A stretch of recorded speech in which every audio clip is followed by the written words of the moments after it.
سامعین، آج کی ویڈیو میں ہم بیان کرنے جا رہے ہیں کہ اگر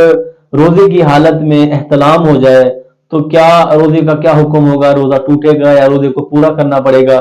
یا اس کے اندر ایک اور مسئلہ بیان کریں گے، اگر کسی نے خود ہی مشت زنی کر کے یا مباشرت کر کے، ہم بستری کر کے جو ہے اپنے روزے کو توڑ دیا تو کیا اس کا کیا حکم ہے، اور ان روزوں کی قضا کا کیا سلسلہ ہوگا؟ تو محترم سامعین، ویڈیو کو شروع کرتے ہیں۔ سب سے پہلے اگر کسی شخص کو روزے کی حالت میں، فرض روزے کی حالت میں احتلام ہو جائے تو احتلام ہو جانے سے روزہ نہیں ٹوٹتا۔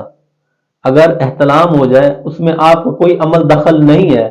تو اگر احتلام ہو جائے تو احتلام کی صورت میں روزہ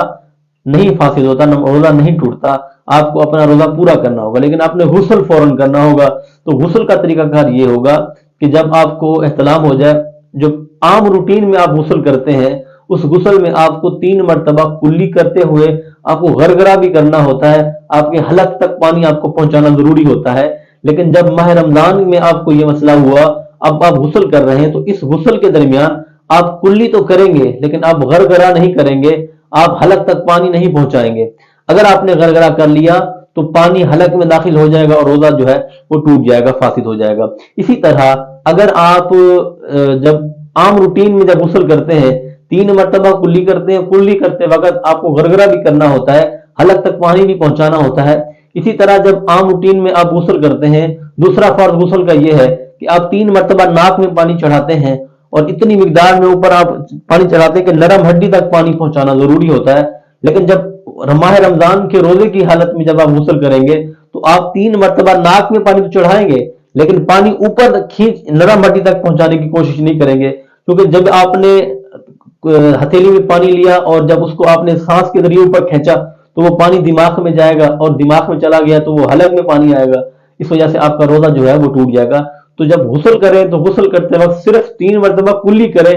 اور 3 مرتبہ ناک میں پانی چڑھائیں۔ لیکن یہ جو عام روٹین میں جس طرح غسل کرتے تھے، غرغرہ کرتے تھے یا ناک کی نرم ہڈی تک ہمیں پانی پہنچانا ضروری ہوتا تھا، تو یوں آپ غسل نہیں کریں گے۔ جب آپ نے افطار کر لیا، اس وقت جب آپ مغرب کا جب وضو کر رہے ہوں گے، اس وقت آپ کو غرغرہ بھی کرنا ہوگا اور ناک کی نرم ہڈی تک آپ کو پانی بھی پہنچانا ہوگا۔ تو یہ طریقہ کار ہے، آپ کو اگر احتلام ہو جائے، آپ کا روزہ نہیں ٹوٹتا لیکن آپ کو جو ہے غسل کرنا ضروری ہوتا ہے، اور غسل کا طریقہ کار ابھی آپ نے سن لیا۔ دوسری چیز یہ ہے،